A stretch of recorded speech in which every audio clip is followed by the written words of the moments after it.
Kisah tentang keikhlasan dari seseorang. Namanya Ahmad dan Zainal. Mereka adalah sepasang sahabat sejak SMP dan saling mengagumi satu sama lain. Ahmad adalah orang yang sangat pintar, sangat cerdas, namun berasal dari keluarga yang kurang mampu. Dan Zainal sangat mengagumi Ahmad karena kesolehan dan kecerdasannya. Sebaliknya, Ahmad sangat mengagumi Zainal. Walaupun kecerdasannya biasa saja, Zainal ini berasal dari keluarga yang kaya raya, namun mau berteman dengan siapapun tanpa pandang bulu. Dan Zainal ini adalah orang yang sangat solih dan rajin ibadahnya.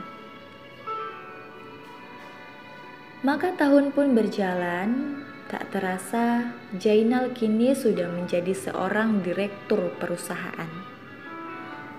Dan Zainal memiliki kebiasaan setiap kali pergi dari satu kota ke kota yang lain, pasti Zainal selalu saja melakukan sholat di sebuah masjid di kota tersebut. Sebagai wujud rasa syukurnya kepada Allah Subhanahu wa Ta'ala yang telah membuatnya menjadi diri yang sekarang ini. Maka Zainal pada saat itu berada di puncak Pas Bogor. Ada sebuah masjid bernama At-Ta'awun di sana. Dan seperti biasa, Zainal datang ke masjid tersebut untuk melaksanakan sholat sunnah. Zainal menggulung lengan bajunya dan tampaklah jam tangannya yang sangat mahal.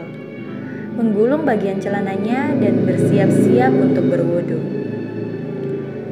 Ketika Zainal berjalan di sebuah koridor masjid tersebut untuk pergi sholat, Zainal kemudian melihat ada seorang lelaki yang sedang mengepel dengan sangat rajin lantai masjid tersebut. Maka Zainal pun melihat laki-laki tersebut seakan pernah melihat laki-laki itu dan sudah tak asing lagi wajahnya. Maka Zainal pun menegurnya. "Assalamualaikum. Engkau Ahmad kan?" kata Zainal. Maka orang yang dipanggil oleh Zainal pun menoleh dan kembali orang tersebut mengatakan, "Waalaikumsalam. Engkau Zainal kan?" katanya. Dan mereka pun saling berpelukan satu sama lain. Ahmad dan Zainal, sahabat dari SMP ini baru bertemu beberapa tahun kemudian. Apa kata Ahmad ketika menyaksikan Zainal yang sangat rapi dengan dasinya? "Ya Allah, Masya Allah Zainal, engkau sekarang sudah jadi orang yang sukses ya," kata Ahmad. Kemudian Zainal mengeluarkan dari dompetnya kartu nama. "Ini kartu namaku Ahmad." Kemudian Ahmad membaca kartu nama tersebut. Zainal, direktur dari sebuah perusahaan. "Masya Allah Zainal, sekarang kamu sudah jadi orang yang hebat ya. Aku bangga sekali loh punya teman sepertimu," kata Ahmad. Tapi bagaimana dengan Zainal? Dalam hatinya, ia merasa sedih melihat Ahmad. Kok bisa? Orang sepintar dan secerdas Ahmad ini berakhir hidupnya hanya jadi seorang marbot masjid saja. Kalau Ahmad ini dipindahkan ke kantor, mungkin panggilannya bukan marbot masjid, tapi jadi office boy. Dalam hati Zainal sangat mengutuk negeri ini. Kenapa? Kenapa orang sepintar Ahmad tidak menjadi siapa-siapa, justru menjadi orang yang seperti ini? Dalam hati Zainal berkata seperti itu. Maka Zainal pun berkata kepada Ahmad, "Ahmad, aku sholat dulu. Nanti setelah sholat, kita ngobrol panjang ya. Mungkin ada pekerjaan yang jauh lebih baik untukmu yang bisa aku berikan dibanding menjadi seorang marbot masjid saja. Kasihan kamu," kata Zainal. Lalu apa kata Ahmad? Ahmad tersenyum dan menepuk-nepuk pundak dari Zainal. Iya, sholat dulu saja kamu. Aku masih lanjut bersih-bersih, supaya semua orang yang sholat di sini nyaman. Kamu juga nyaman sholatnya. Nanti kita ngobrol ya," kata Ahmad sambil tersenyum. Maka Zainal pun meninggalkan Ahmad untuk menunaikan sholat. Dan Ketika Zainal mengucapkan salam, ada seorang anak muda yang menegur Zainal. Bapak kenal ya sama Pak Insinyur Haji Ahmad?" kata anak muda tersebut. "Bapak Insinyur Haji Ahmad? Maksudmu Ahmad?" kata Zainal. "Iya, Bapak Insinyur Haji Ahmad.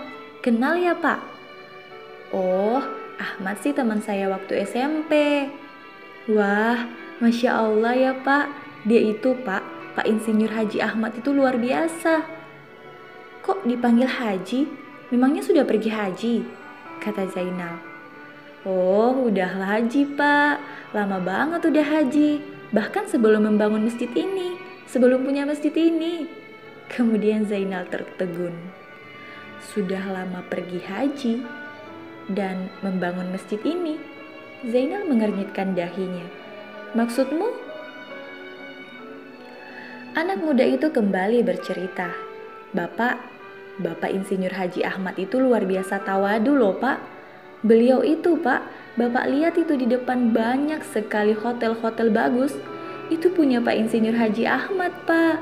Beliau itu luar biasa. Kebiasaannya aneh. Padahal hotelnya banyak. Dan ini masjid ini, Pak, yang punya itu Pak Insinyur Haji Ahmad. Di tanah wakafnya sendiri. Bangun pakai duitnya sendiri. Tapi punya kebiasaan aneh loh, Pak. Tahu nggak kebiasaannya? Bukannya sibuk ngurusin yang lain-lain, hari-hari malah sukanya di masjid. Malah suka ngegantiin tugas saya." "Memangnya kamu siapa?" kata Zainal. "Saya ini marbot asli masjid ini, Pak," kata anak muda tersebut.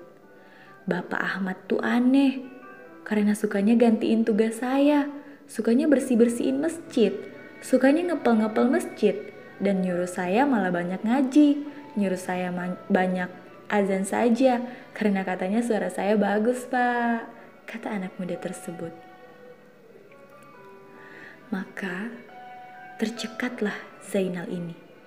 Ahmad, orang yang tadi ia pikir hanya sebagai seorang marbot masjid saja, orang yang tadinya ia pikir mau diberikan pekerjaan yang lebih layak daripada itu, orang yang tanpa dia sadari direndahkannya tadi dalam hatinya, ternyata adalah pemilik masjid yang sangat megah ini, dan ternyata adalah pemilik hotel yang megah di luar sana.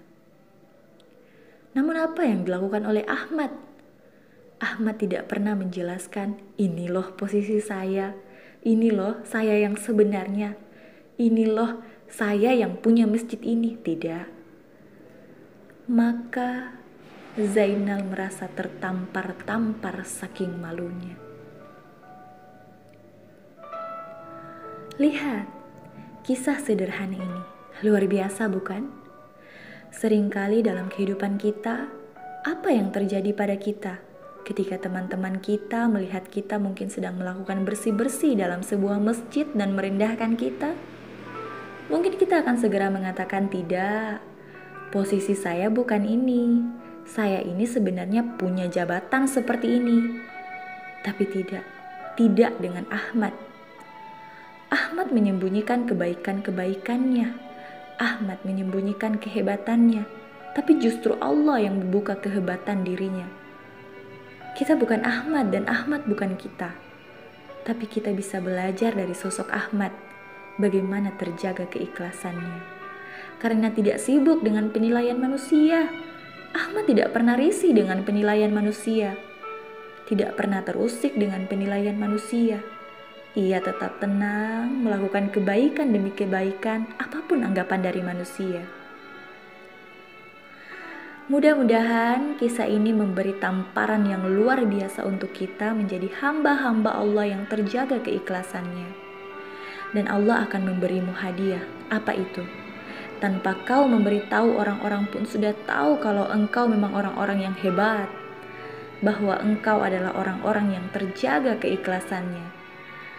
Semoga menjadi pembelajaran buat kita semua, insya Allah.